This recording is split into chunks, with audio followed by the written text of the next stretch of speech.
56. Orchard Garden merupakan kompleks paling mewah dan kaya di kota JC. Pada saat ini, sebuah taksi berhenti di gerbang kompleks. Damar turun dari taksi setelah membayar, tetapi dia tidak masuk ke dalam pada awalnya. Sebaliknya, dia melihat ke belakang dan kemudian pergi ke restoran barbeque terdekat. Ketika dia tiba di restoran barbeque, dia memesan makanan dan memandang ke pintu sambil memanggang. Ada dua mobil hitam berhenti tepat di depan gerbang kompleks. Setelah beberapa saat, seseorang keluar dari mobil dan melihat sekeliling. Kemudian, dia menyentuh hidungnya dan berjalan ke dalam kompleks. Sebuah senyuman muncul di sudut mulut Damar. Sejak awal, dia sudah menyadari ada dua mobil yang sedang mengikuti di belakangnya. Dia tidak tahu apakah mobil itu sedang mengikutinya atau Wendy. Selama ini, dia telah memprovokasi banyak orang di kota JC, seperti Sandy, yang baru saja pergi. Maka itu normal bagi Sandy untuk menyuruh seseorang mengikutinya dan mencoba menghajarnya. Tetapi ketika seseorang dari mobil berjalan masuk ke dalam kompleks, Damar tahu bahwa tujuan mereka sebenarnya adalah Wendy. Dia mulai memperhatikan mereka dan menemukan bahwa totalnya ada 7 orang di dalam mobil selain satu yang telah pergi. Ini berarti ada hampir 8 orang yang mengikuti kali ini. Damar menyentuh hidungnya, dan berkata di dalam hatinya, Lilia dan yang lainnya telah pergi selama 2 hari. Red Lotus sepertinya telah menyadari kepergian mereka dan siap untuk bertindak. Dia masih tidak terburu-buru. Orang yang baru saja masuk jelas-jelas masuk untuk mengecek situasinya. Sekitar 7 atau 8 menit kemudian, dia melihat Diska dan Kalinda berjalan keluar. Sepertinya Gladys dan Sheila tinggal bersama Wendy. Damar menyentuh hidungnya, dan menunggu kedua orang itu naik mobil dan pergi. Setelah membayar pemilik toko barbeque, dia berkata, "Bos, aku akan kembali dan mengambilnya nanti." Setelah itu, dia berbalik dan berjalan ke dalam kompleks. Dia bergegas menuju tempat dia tinggal. Tidak lama kemudian, dia melihat orang tadi berjalan keluar dari sana. Orang ini tidak tinggi, tetapi dia terlihat sangat kuat. Dengan potongan rambutnya yang pendek itu, orang ini terlihat sangat jujur pada pandangan pertama. Damar menyentuh hidungnya, lalu dia memastikan bahwa tidak ada kamera CCTV di sekitar. Dia berjalan dan menabrak pria itu sambil tersenyum. Ketika pria itu ditabrak, amarah melintas di wajahnya. Dia melirik ke arah Damar dan berkata, "Memangnya kau tak punya mata?" Dia mengangkat kepalanya dan menyadari bahwa Damar sedang tersenyum padanya. Tanpa alasan, sebuah perasaan krisis muncul di hatinya, dan dia ingin pergi dari sini secepat mungkin. Tetapi sudah terlambat. Saat ini, tidak ada orang lain di sekeliling. Damar tiba-tiba menyerangnya. Aura menakutkan itu langsung terkunci pada pria itu. Pria itu tidak sempat bereaksi. Dia merasa kepalanya terpukul oleh sesuatu dan kemudian dia langsung pingsan. Damar tersenyum sedikit, dia dengan cepat menangkap pria itu, lalu menggendongnya di pundaknya dan berjalan menuju tempat tinggalnya. Ketika melewati rumah Wendy, dia merasakan sepertinya di dalam ada keributan, dan dia pun mendengar teriakan marah Sheila. "Wendy, kamu cepat berbaring di tempat tidur." Damar merasa tak berdaya. Dia menebak bahwa Wendy sedang mabuk, mungkin dia mabuk gila di rumah. Dia mulai penasaran dan ingin melihat bagaimana sikapnya Wendy ketika menjadi mabuk dan gila. Tetapi sekarang, dia masih ada urusan yang lebih penting untuk diselesaikan. Damar menyingkirkan pikirannya dan menyeret pria itu kembali ke rumahnya. Dia melempar pria itu di ruang tamu, lalu membuka pintu kamar Stephen. Lebih baik Stephen tidak tahu apa yang akan dia lakukan selanjutnya. Stephen sudah tertidur, dan mendengkur dengan keras. Damar berjalan ke arahnya dan mengetuk lehernya dengan pelan. Dengkuran menghilang dan Stephen langsung pingsan. Setelah melakukan semua ini, Damar mengecek pria itu. Dan setelah memastikan bahwa tidak ada alat komunikasi, dia berbaring di atas sofa. Lalu, dia memercikkan air di tangannya ke wajah pria tersebut. Pria itu tiba-tiba membuka matanya. "Jangan bergerak. Kamu bisa mati jika kamu bergerak lagi," kata Damar sambil tersenyum dingin. Pria itu mencibir, tetapi dia tiba-tiba merasakan aura yang kuat menyelimuti dirinya. Dengan nalurinya, dia bisa merasakan bahwa Damar tidak membohonginya. Orang di depannya lebih hebat daripadanya. "Apa kamu tahu siapa aku? Kamu berani melakukan sesuatu padaku?" Pria itu ingin menunjukkan identitasnya dan membuat Damar takut. Damar tertawa, Dia melirik tato di tangan pria itu dan berkata dengan nada dingin, "Aku baru saja menyelesaikan sampah dari Red Lotus." Jantung pria itu berdegup kencang, dia mencoba menenangkan dirinya. Dia melirik pada Damar, lalu ekspresinya sedikit berubah. "Kaulah yang baru-baru ini berada di sekitar Wendy. Jika mereka ingin melakukan sesuatu pada Wendy, tentu saja mereka akan mencoba yang terbaik untuk memantau dan mengawasi Wendy. Ini tidak mengejutkan Damar kalau mereka sudah menyadari keadaannya." Pria itu menarik napas. "Siapa kamu? Apakah kamu seorang Night Watcher?" "Ya."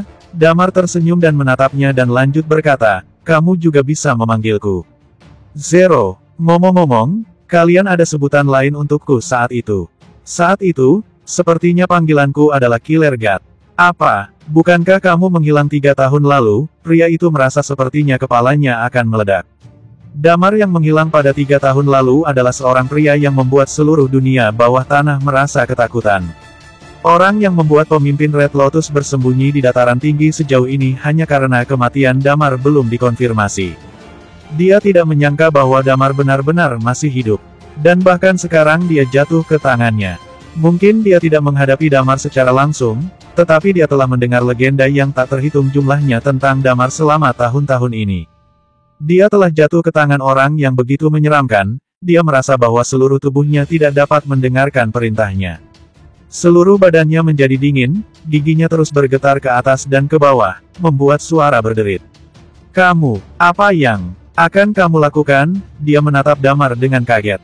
Damar masih tersenyum, dia menghela napas dan berkata, "Mari kita bicarakan tentang berapa banyak rekanmu di kota JC dan di mana saja mereka.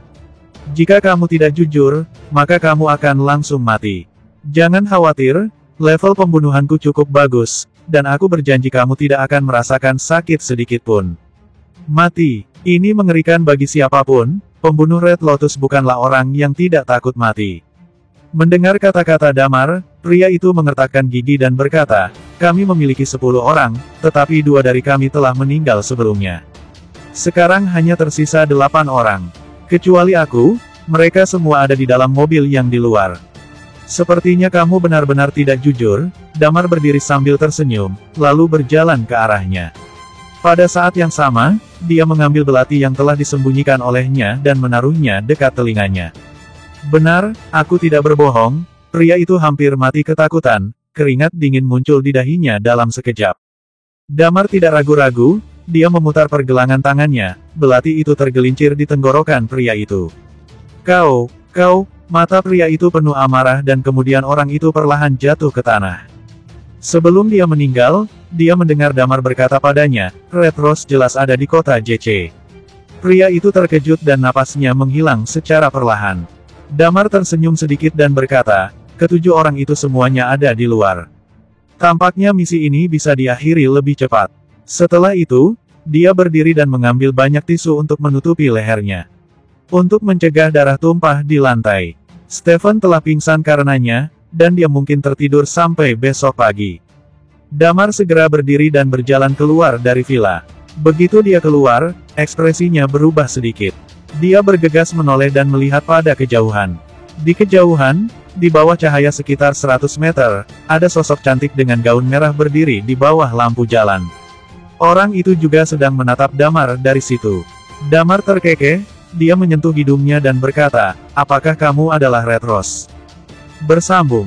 57. Sosok wanita itu tampak berbeda di bawah cahaya redup. Hati Damar terpengaruh sedikit olehnya. Dia tidak menyangka bahwa Red Rose benar-benar akan muncul di tempat ini. Dia bahkan tidak menyadarinya sebelumnya. Sudah jelas, wanita itu telah mengikuti di belakangnya untuk sekian lama. "Tidak heran kamu bisa berada di 10 besar daftar pembunuh." Damar menyentuh hidungnya dan tersenyum. Orang-orang yang berada di posisi 10 besar daftar pembunuh harus memiliki keterampilan berbeda dengan yang lain. Sebagai seorang pembunuh, mereka harus bisa melacak, menyembunyikan diri, dan dapat memberi musuh pukulan fatal pada saat-saat kritis. Damar sedang menghadapi salah satu dari 10 pembunuh teratas di dunia, tetapi dia tidak menunjukkan rasa takut sama sekali. Dia menyentuh hidungnya sekali lagi dan berjalan mendekatinya dengan santai. Rose pun juga tidak bergerak, dia berdiri di tempat dan menatap Damar sambil tersenyum. Senyuman di wajahnya semakin melebar ketika Damar mendekatinya. Damar berdiri di hadapan Rose dan menyipitkan matanya. Ketika aku melihatmu untuk pertama kalinya, aku merasa kamu sangat familiar. Setelah dipikir-pikir, aku baru sadar bahwa kita pernah bertemu di halte bandara, kata Rose dengan acuh tak acuh. Bahkan dalam malam hari pun, Rose masih memakai kacamata hitam. Melihat pria itu berdiri di depannya, dia baru melepas kacamata hitamnya. Damar menyipitkan matanya dan melihat ke arah lampu villa di sekitarnya. Tiba-tiba dia menyeringai dan berkata, kamu tahu bahwa misi untuk para Night Watcher adalah tindakan rahasia dan mereka tidak akan melakukan misi di tempat umum. Pikiranmu pintar juga. Jangan pernah membunuh orang di tempat umum, itu adalah salah satu aturan Night Watcher. Tentu saja, Damar hanya mengakui bahwa dia adalah seorang Night Watcher, tetapi tidak mengakui bahwa dia adalah Night Watcher Zero. Dia harus merahasiakan identitas ini. Sudah lewat 3 tahun dan kamu masih hidup, itu sangat mengejutkanku sekali, kata Rose dengan tenang. Damar mengangkat alisnya. Rose memandang pria itu, dan berkata lagi, aku telah menyaksikan apa yang kamu lakukan pada Patrick. Tidak ada banyak orang di dunia ini yang bisa mencapai level seperti itu. Dengan penampilanmu itu, tidak sulit bagiku untuk menebak identitasmu. Damar langsung tertawa, tetapi hatinya sudah penuh dengan niat membunuh. Dia berkata pada wanita itu, pikiranmu sangat teliti. Kamu telah mengetahui identitasku, dan kamu memutuskan untuk muncul di tempat umum sehingga orang lain dapat melihatku. Kamu sangat yakin aku pasti tidak akan berani membunuhmu di tempat umum.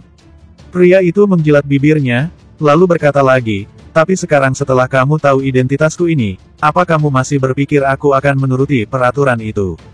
Ekspresi Rose langsung berubah, dan dia dengan cepat berkata, Night Watcher Zero, alasanku di sini karena aku ingin bekerja sama denganmu. Aku akan pergi dari kota JC dan membantumu untuk menipu Lucas kembali. Bukankah kamu selalu ingin membunuhnya? Damar mengangkat alisnya, dia tertarik dengan penawaran Rose. Dia tidak begitu peduli dengan keberadaan Rose. Yang membuat dia merasa tertarik adalah Rose berkata bahwa dia bisa membantunya untuk memancing Lucas keluar. Beri aku alasan kenapa kamu ingin membantuku, kata Damar, kamu adalah pembunuh Red Lotus dan juga tangan kanannya Lucas, beri aku alasan untuk percaya padamu. Rose menghela napas dan berkata, pertama, setelah aku menemukanmu, aku bisa memilih untuk tidak mengekspos diriku sendiri. Dan alasan kedua adalah, aku ingin keluar dari Red Lotus. Damar menatapnya dengan heran, lalu tersenyum dan berkata, bukankah kalian adalah anak buahnya? Justru karena itu, keinginanku untuk keluar dari Red Lotus semakin kuat.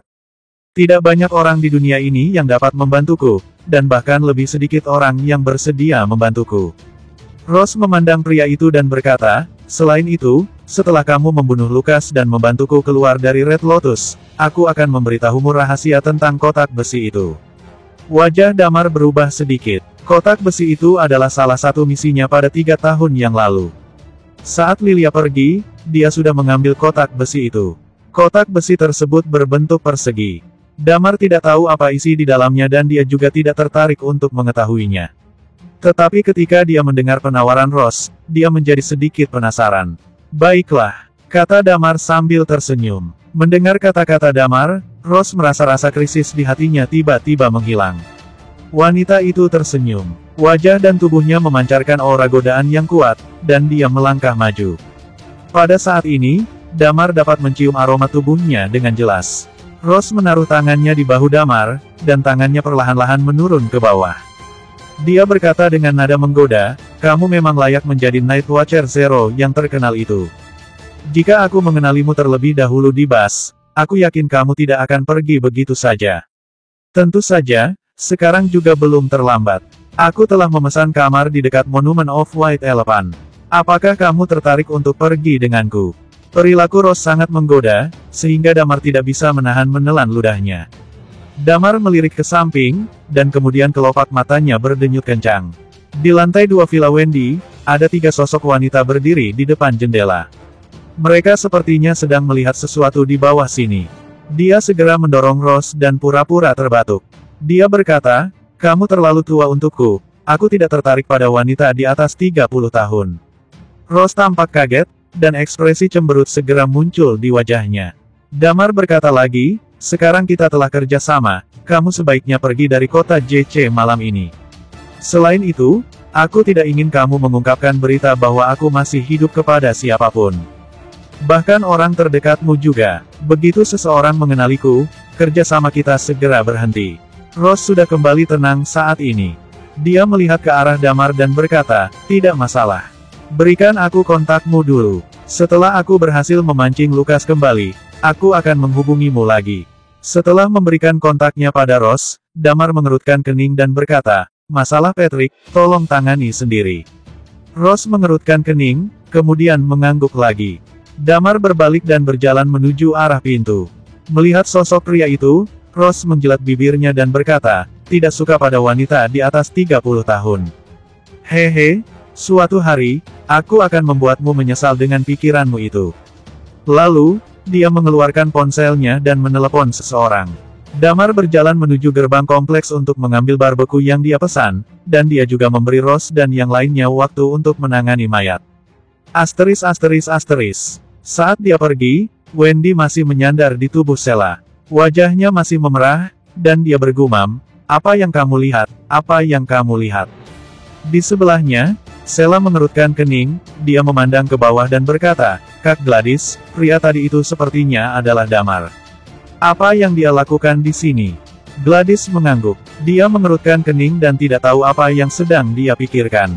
Sepertinya di sekitarnya ada banyak wanita cantik, dan wanita yang dinikahinya sebelumnya juga cukup cantik, kata Sheila dengan cemburu. Gladys tidak berbicara sepanjang waktu. Setelah beberapa saat, dia baru menarik Wendy dan berkata, cepat suruh Wendy pergi tidur dulu. Jangan biarkan dia minum lagi lain kali. Benar-benar merepotkan sekali. Tidak, aku ingin minum lebih banyak. Wendy berteriak. Setelah Damar kembali ke kamar dengan barbeku di tangannya, mayat itu telah menghilang. Ross dan yang lainnya juga telah pergi. Damar meletakkan barbeku di atas meja, lalu pergi ke kamar mandi untuk mencuci tangannya dan mulai makan. Sekarang, dia hanya menunggu berita dari Lilia saja. Setelah memastikan bahwa semua orang Red Lotus telah pergi dari kota JC, tugasnya di sini telah selesai juga. Ketika urusan di kota JC selesai, dia bisa pergi ke kota LH dan menyelesaikan masalah sebelumnya. Setelah selesai makan, dia merapikan barang-barangnya dan mulai beristirahat. Tidak ada kejadian selama malam itu. Keesokan harinya, setelah bangun tidur, dia mulai bersiap-siap seperti biasanya. Kemudian dia berangkat ke grup Panorama. Saat dia tiba di kantor Wendy, sudah pukul 9:50. Wendy memandang Damar, lalu menunjuk ke jam waker dan berkata, Hei, kamu terlambat lagi. Damar menggaruk kepalanya dan berkata, tidak apa-apa, nanti kamu juga sudah terbiasa.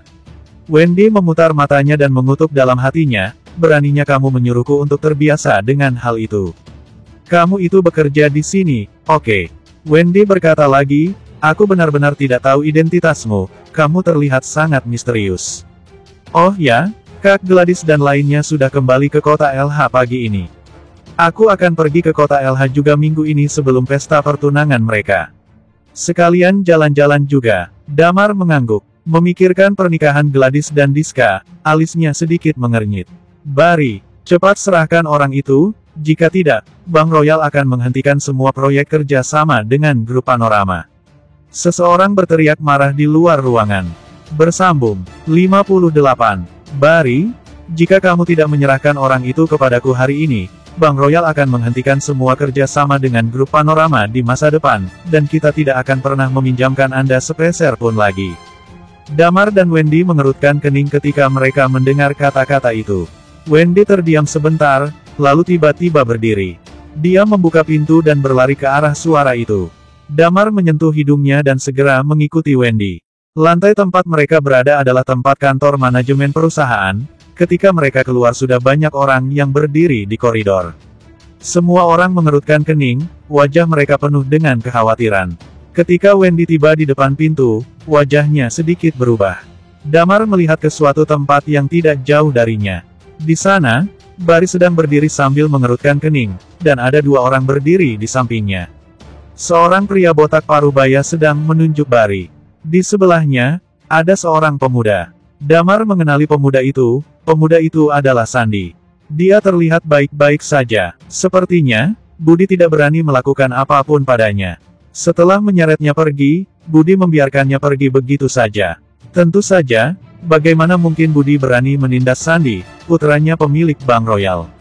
Orang-orang seperti Budi hanya berani menindas orang biasa.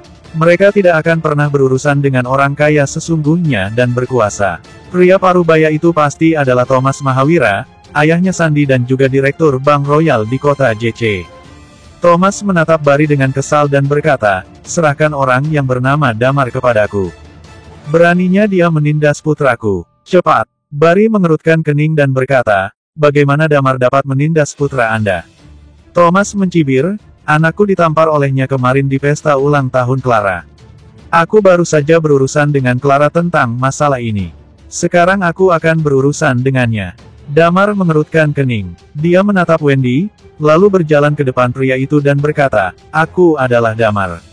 Apa yang akan Anda lakukan? Semua orang mengalihkan pandangan mereka ke Damar saat ini. Damar berjalan maju beberapa langkah, dia berdiri tepat di depannya Thomas dan putranya. Sandi menatap Damar, dia mencibir dan berkata, ayah, bocah inilah yang bernama Damar. Dia menamparkan aku di depan banyak orang kemarin.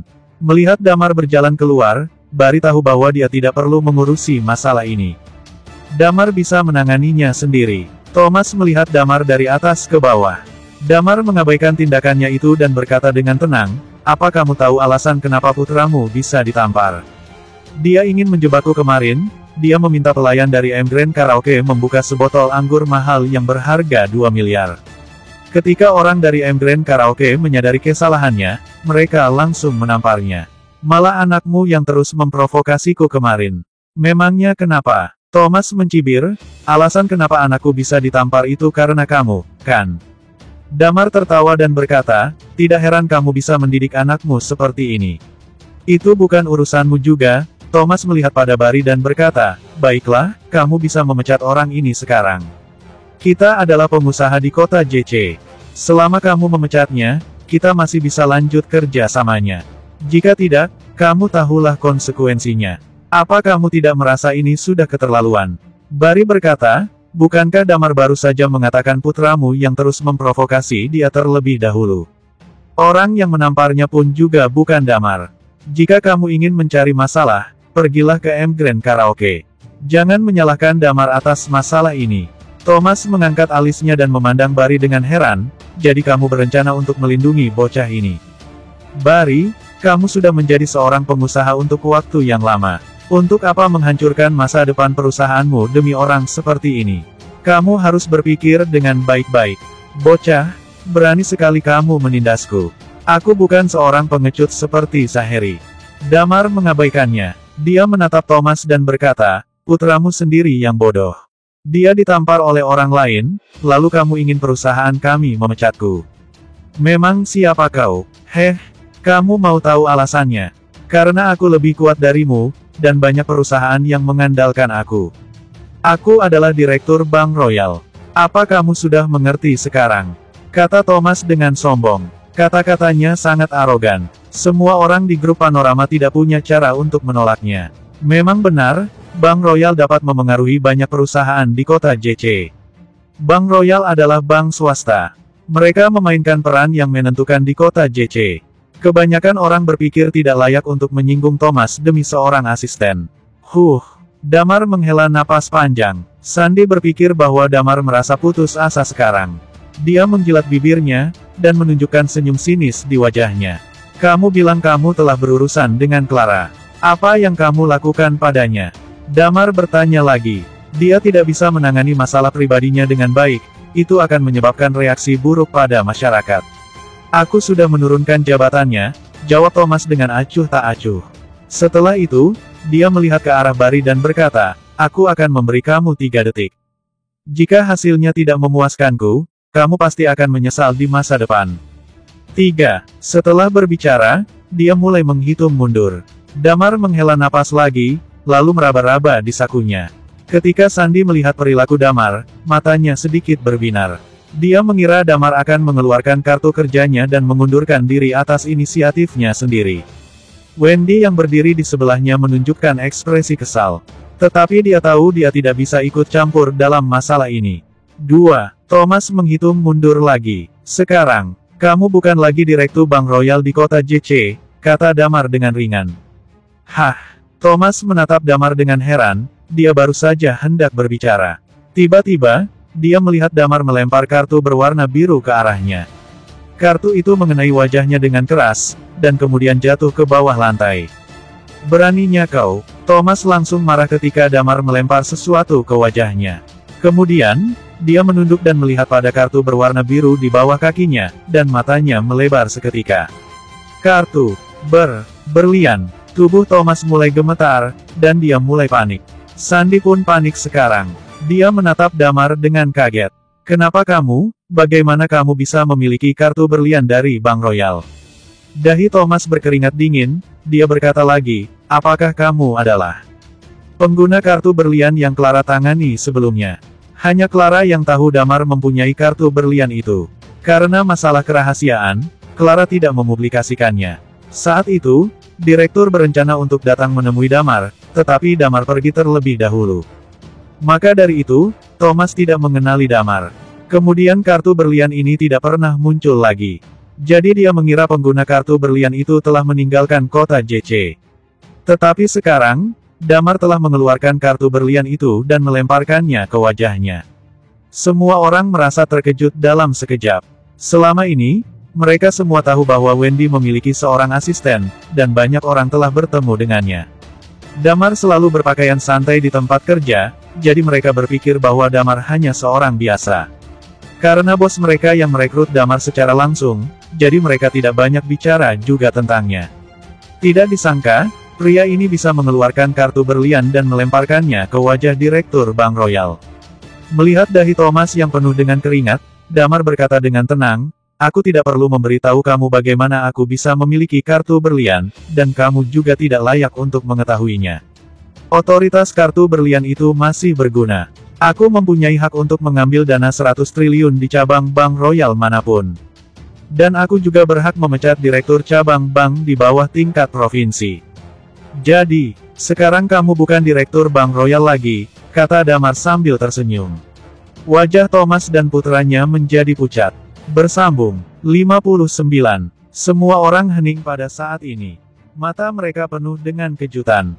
Melihat pria muda yang berdiri di depannya, semua orang merasa sangat bingung. Mereka tampaknya tidak dapat memahami mengapa pemuda seperti itu bisa memiliki kartu berlian dari Bank Royal.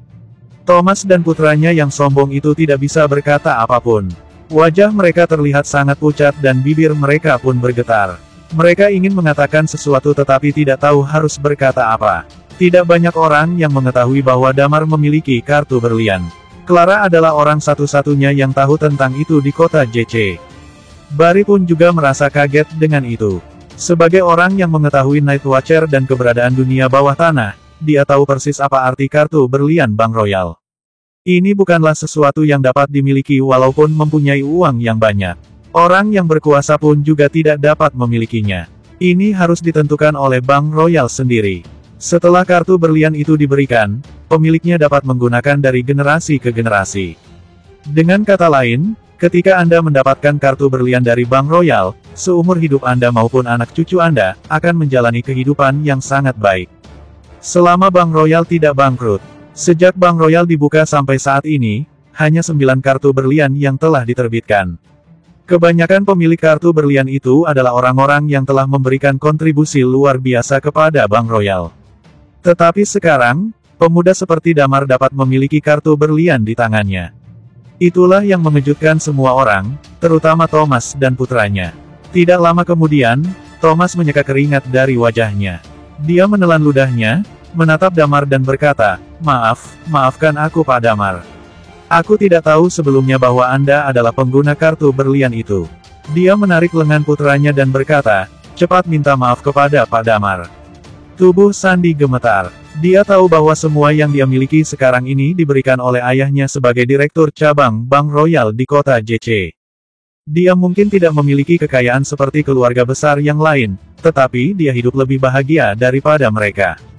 Jika identitas ayahnya sebagai direktur bank itu tidak ada, berarti dia tidak punya apa-apa. Dia segera berlutut di depan Damar dan berkata, "Maaf Pak Damar, maafkan aku. Aku tidak tahu Anda memiliki kartu berlian. Kalau tidak, aku juga tidak akan pernah bertingkah seperti itu padamu." Saat ini, dia baru merasakan betapa seramnya si Damar ini. Orang-orang yang memprovokasi dia tidak akan berakhir dengan baik. Dari Dimas sebelumnya hingga Doni dan Erlangga, sekarang gilirannya. "Pak Damar, semua ini hanya kesalahpahaman. Tolong ampuni kami. Bagaimanapun, ini adalah salahnya Clara. Dia tidak memberitahu kami bahwa Anda adalah pengguna kartu berlian. Jika tidak, aku pasti akan mengenali Anda," kata Thomas dengan rendah hati. Damar menyipitkan matanya. Dia menatap Thomas dan berkata, sebagai direktur Bank Royal, identitasmu itu bukan digunakan untuk pamer. Jika aku tidak memiliki kartu berlian hari ini, jika aku hanya seorang biasa, kamu pasti akan mengandalkan koneksi pribadimu untuk membuatku tidak bisa bertahan di kota JC. Benar, kan? Lalu, dia mencibir dan berkata lagi, aku yang meminta Clara untuk merahasiakannya. Sekarang, kamu boleh kembali ke Bank Royal untuk mengemasi barang-barangmu. Selain itu, pihak atas akan mengirim seseorang untuk mengecek aktivamu. Wajah Thomas berubah seketika. Dia ingin mengatakan sesuatu, tetapi Barry langsung memanggil Satpam dengan cepat. Ayah dan putranya langsung dibawa pergi oleh Satpam. Damar berjongkok dan mengambil kartu berlian yang jatuh di lantai. Barry segera berkata pada orang sekitarnya, "Oke, cepat kembali bekerja sekarang." Setelah semua orang bubar, Barry menyadari bahwa Damar sedang menatapnya.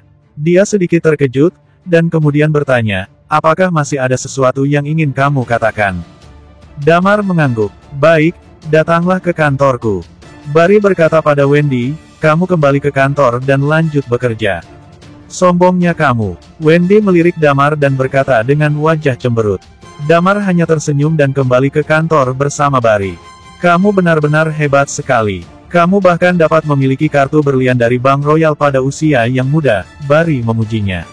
Aku hanya mendapatkannya dengan keberuntungan, kata Damar sambil menyentuh hidungnya. Dia tidak perlu memberitahu Barry terlalu banyak tentang asal-usul kartu berlian ini. Barry tidak banyak bertanya juga. Dia duduk di atas sofa, kemudian menuangkan segelas air untuk Damar dan meletakkannya di atas meja. Ada apa? Tanya Barry. Damar tidak menyentuh gelas itu. Dia memandang Barry dan berkata, masalah tentang Wendy sudah diselesaikan.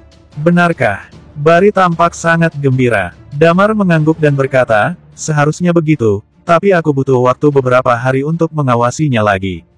Aku akan memberitahumu lagi ketika sudah ada kepastian. Perasaan gembira muncul dalam hatinya Barry. Selama ini, dia benar-benar sangat khawatir pada Wendy. Dan sekarang, tampaknya semuanya akan segera berakhir. Kabar baik datang satu demi satu. Keluarga Dirga sedang menghadapi krisis kebangkrutan, dan dia terus-menerus mencoba mencari cara untuk mendapatkan industri keluarga Dirga. Setelah itu, tidak ada orang yang bisa menandinginya di kota JC. Dan sekarang, masalah Wendy ini akan segera selesai juga. Baginya, tidak ada berita yang lebih baik dari ini. Namun, dia adalah orang yang telah melalui masa krisis sebelumnya.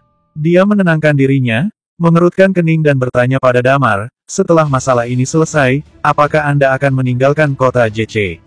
Ya, setelah menangani masalah ini di sini, aku akan pergi, kata Damar sambil tersenyum. Ingatannya telah pulih sekarang, dan dia masih menjadi seorang Night Watcher. Meskipun persyaratan dari Night Watcher adalah memintanya untuk tinggal di kota JC, tetapi dia tidak akan selalu di kota JC terus. Selain itu, dia masih memiliki urusan pribadi untuk ditangani di kota LH.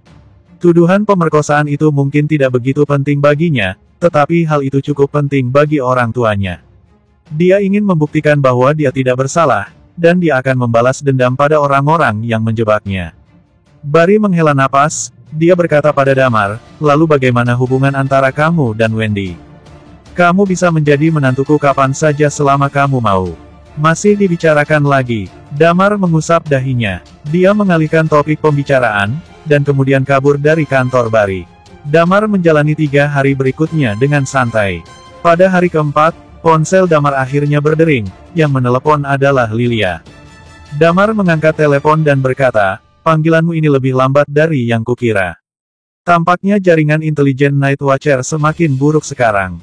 Lilia mendengus, Aku telah menerima kabar itu beberapa hari yang lalu, tetapi aku belum sempat meneleponmu karena sedang sibuk. Bagaimana kamu melakukannya? Dalam waktu yang singkat, orang-orang dari Red Lotus telah dievakuasi.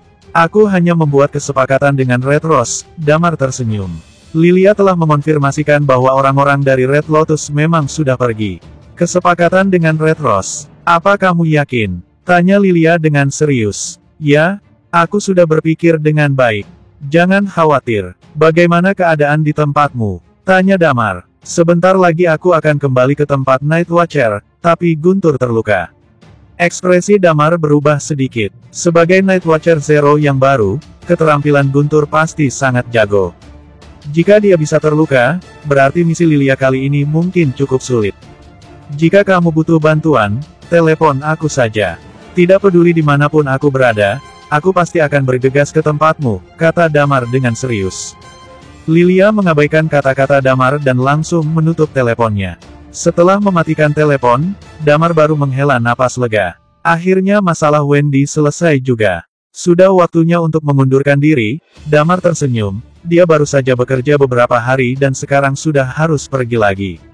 Kering, kering. Pada saat ini, ponsel Damar berdering lagi. Dia mengangkat ponselnya dan melihatnya sekilas.